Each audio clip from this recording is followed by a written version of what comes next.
لو لسه بتدور على شغل أو حتى شغال فعلا، في عندك 5 مهارات لو ركزت عليهم فرصك في العمل هتزيد أضعاف. أول مهارة هي إدارة الوقت.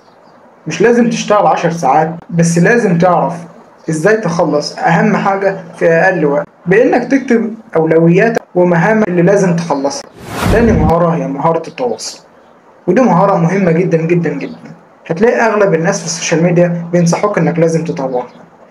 المهارة دي ببساطة إنك تتعلم إزاي تشرح فكرتك ببساطة، أو تعرف تتكلم مع اللي قدامك، لأن لو معرفتش الحاجتين دول محدش هيسمعك. تالت مهارة هي حل المشكلات.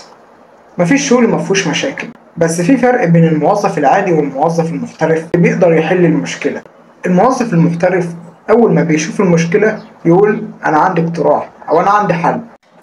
رابع حاجة المرونة والتكيف. لازم تطور من نفسك، ولما تطورتش هتفضل طول عمرك واقف. لازم تتعلم حاجة جديدة كل أسبوع تميزك عن غيرك من باقي الموظفين.